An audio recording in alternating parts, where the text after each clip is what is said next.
Hello friends, welcome to VPS English. और आज के वीडियो में हम बात करेंगे एडवर्ब की। एडवर्ब यानी कि क्रिया विशेषण।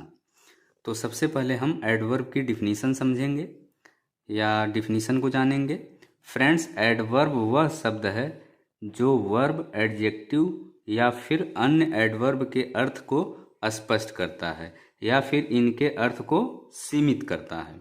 अब हम बात करेंगे एडवर्ब के कुछ एग्जाम्पल्स की।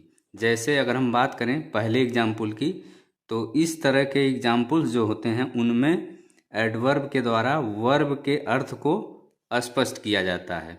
जैसे एग्जाम्पल नंबर 1, तुम तेज दौड़ते हो, यानी यू रन फास्ट।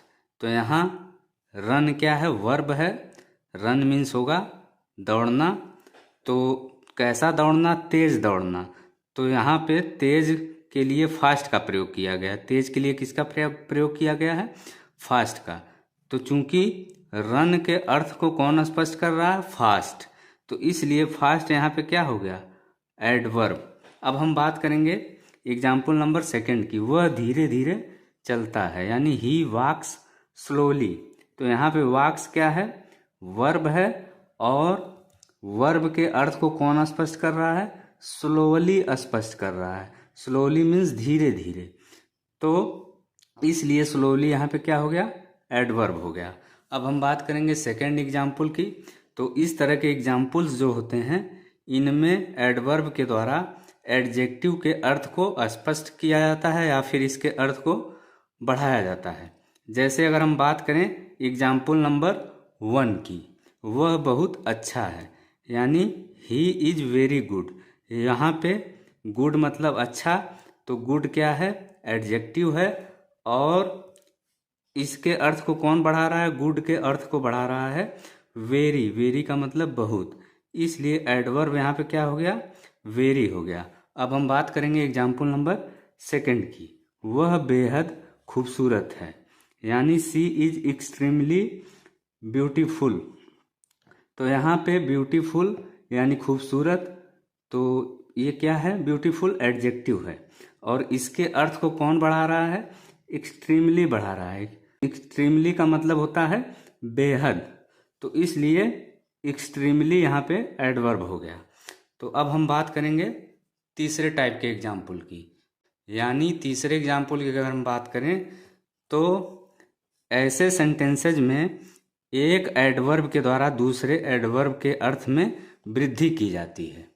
जैसे एग्जाम्पल नंबर 1 की बात करें, मैं बहुत सावधानी से लिखता हूँ, यानी आई राइट वेरी केयरफुल्ली। ये केयरफुल्ली यहाँ पे क्या है?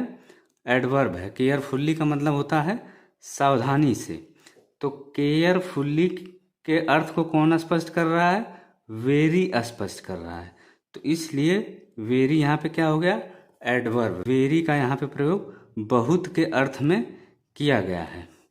अब हम बात करेंगे एग्जाम्पल नंबर 2 की। घोड़ा बहुत तेज दौड़ता है, यानी the horse runs very fast. तो फास्ट यहाँ पे क्या है? एडवर्ब है। फास्ट का मतलब तेज। और इस एडवर्ब के अर्थ को कौन बढ़ा रहा है? वेरी बढ़ा रहा है। तो वेरी यहाँ पे क्या हो गया? एडवर्ब हो गया। तो वेरी का प्रयोग यहाँ बहुत के अर्थ में किया गया है। अब हम बात करेंगे किसकी? एग्जाम्पल नंबर 4 की। तो एग्जाम्पल नंबर 4 क्या है? फ्रेंड्स, इस तरह के सेंटेंसेज में एडवर्ब के द्वारा एडवर्बियल फ्रेज के अर्थ को स्पष्ट किया जाता है। जैसे अगर हम पहले एग्जाम्पल की बात करें, उसने पूरी तरह से हरे रंग के कपड़े पहने थे। सॉरी, यहाँ पे रंग के गलती से कट गया है, लेकिन इस वाक्य में रंग के है।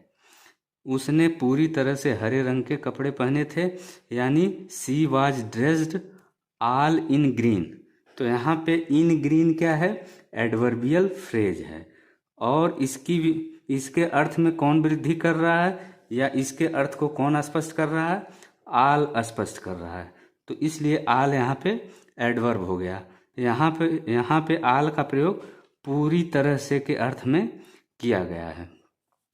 अब हम बात करेंगे एग्जाम्पल नंबर 2 की।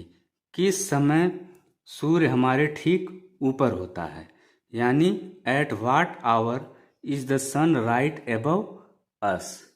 एबव अस यहाँ पे क्या है, एडवर्बियल फ्रेज है। और एबव अस के अर्थ में कौन वृद्धि कर रहा है, या फिर एबव अस के अर्थ को कौन स्पष्ट कर रहा है, राइट। राइट का प्रयोग यहाँ पे ठीक के लिए किया गया है। अब हम बात करते हैं एग्जाम्पल नंबर 5 की। तो एग्जाम्पल नंबर 5 क्या है, फ्रेंड्स एडवर्ब के द्वारा जो है सेंटेंस के अर्थ में भी वृद्धि की जाती है।